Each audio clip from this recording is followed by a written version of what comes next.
Sophia Papoulias creates stunning handcrafted desserts as the founder of Sugarista in LA. And she joins me to chat all about it. Hi. Hi, everyone. How are you? I'm great. Thank you so much for taking the time out to speak with me. Of course. Thank you. So your cookies and desserts are truly a work of art. Tell us about, before we talk about everything else, tell us about the meaning behind Sugarista. Well, it's kind of a mix between, you have your barista, which usually makes coffee. So the name Sugarista kind of just branched out from just being an expert, an artist in the art of sugar, but in my case, being sugar cookies and not, sugar, like actual sugar candy making. But, we just wanted kind of like a fun name, and it came to be what it is, so I think it's cute, Yeah. But yeah, the cookies, it's more of an art form. And I started back in, I want to say now 2017, because I couldn't really find anyone to, make cookies for my daughter's baptism. And so I wanted to make my own cookies, and I thought it was the easiest thing when I first started, and actually it's not. So I'm sorry. And I kind of went, I went rolling with it, but go ahead. If you have any questions, I kind of took over your. No, you didn't at all. I love it. Well, I want to talk about that though, because I know that your background is in graphic design, and you were also a freelance designer at one point. So when did those two worlds collide of art and baking? Oh, goodness. I don't even remember dates. That's how long ago it was. Well, I took a break from, I've always loved art. I have my degree in graphic design. You'll always find me doing something creative. And I mean, when I say I took a break kind of from the creative, I was working in property management, which is way off in the left field. Yeah. And it just wasn't for me. I always kind of did stuff, on the side. I stayed with the art world.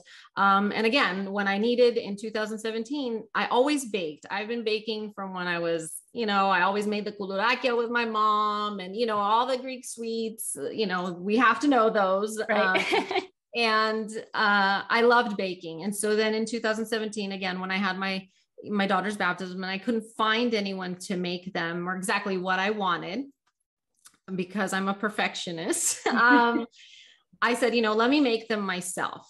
And I did. And it was nothing, when I look back at pictures today, it was nothing as to what I envisioned I thought I was going to be making, because it is much harder than it actually looks. You think, oh, it's just a sugar cookie. How hard could it really be? And then I started kind of making things for family and friends, and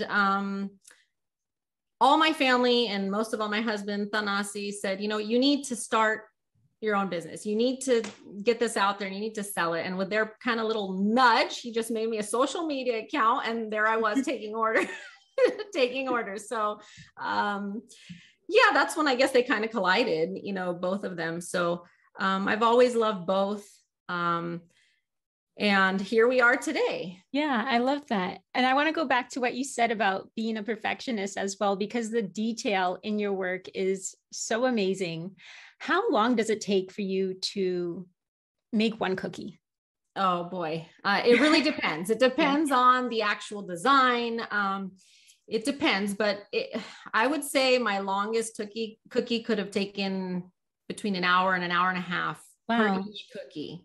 And that's why when, if I'm telling people, oh, this is my price, but this is not a normal sugar cookie. This is not something that you're just gonna, go give to your kindergarten little classmates. It's something that it needs to be for a special occasion, because they do take a lot of time and work, and it's a labor of love, and I do make sure each one is perfect when I give it to the customer. So yeah, they do take a long time. And everyone always asks me, don't you get tired of, making that one cookie for that long? And surprisingly, it's it's relaxing at some point, you know. Yeah. I mean, when you're on a time crunch, it's never relaxing, Right. but when you have the time, it's very relaxing. It's kind of like my stress relief, I could say. They do take long.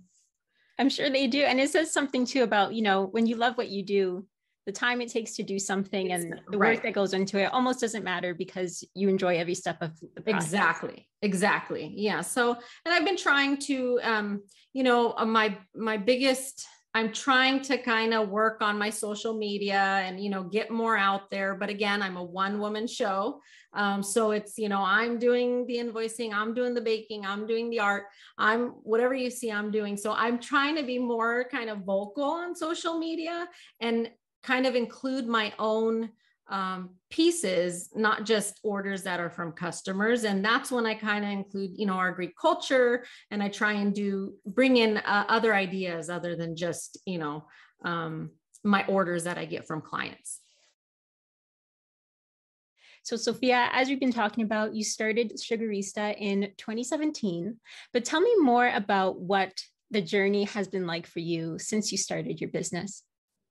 I honestly never thought that it would take off like it did, because you think, well, it's just a cookie. I'm focusing mainly on just one product at the moment. I do throw in things you'll see on my social media, you know, cupcakes, vasilopites.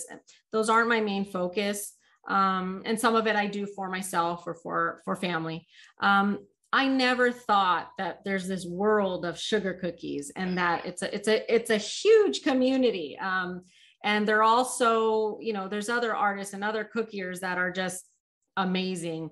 And I never thought it would take off so quickly and people would accept it like they did. It's honestly, it's amazing. And I thank you to everyone who has ever supported me. It's amazing. It's a good feeling, I should say. For sure. And I know that one of your milestones as well has been the Greek America's 40 Under 40 honor. Tell us more about that and just what it felt like to get that award. That was pretty awesome. I didn't think I would, because I'm almost over that age hump. So I never thought I would. But it was kind of sad. We didn't get to celebrate it, you know, because of COVID. They're having a celebration in June, which I look forward to. But it's the greatest honor to be thought of in that way through the Greek American Foundation, and to be recognized by fellow Greeks and others, you know. Just there's so many amazing people, and to know that I was one that was chosen is just, it's amazing. Yeah. And I think it goes to about what we were saying before about you never know what's going to happen when you take a chance to kind of embark on a new adventure as well.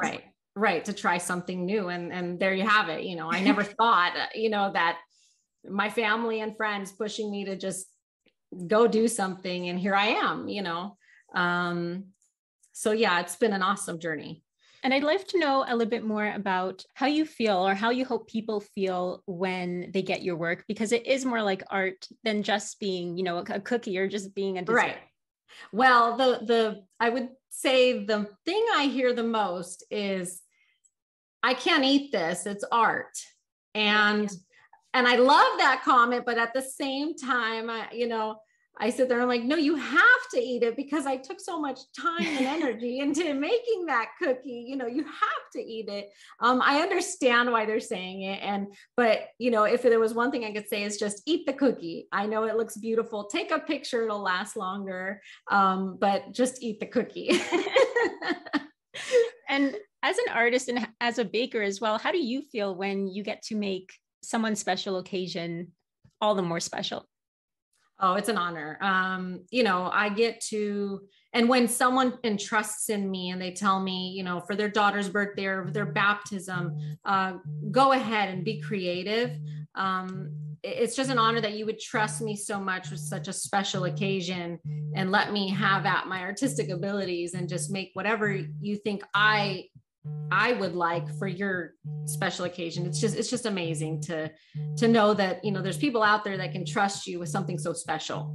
And something else I'd like to ask you as well is just what your piece of advice is to someone that wants to start something or doesn't really know how and just wants to take the first step into that journey.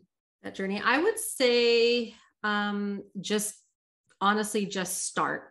You need to start somewhere, whether, you're just learning or you're a professional at it. You need to start somewhere. And I would say and I know we hear this a lot, right? But I would say practice makes perfect. If I showed my journey, and I think I have in the past on social media, from where I started to where I am today, you would see a huge difference. And mind you, I never went to school for, yes, I have my degree in graphic design, but I never went to school for pastry school or any type of culinary arts. I wish I had, but I didn't. But everything is self-taught. Ask questions. YouTube is your friend. And you'd be surprised if you ask questions, how much people are willing to share and teach. So you gotta, just start somewhere, and just practice makes perfect. Absolutely. Well, I love that advice, Sophia. Thank you so much for taking the time out to speak with me. Thank you so much for having me. Thank you. And if you haven't already, be sure to follow Sophia on social. That's your Sugarista.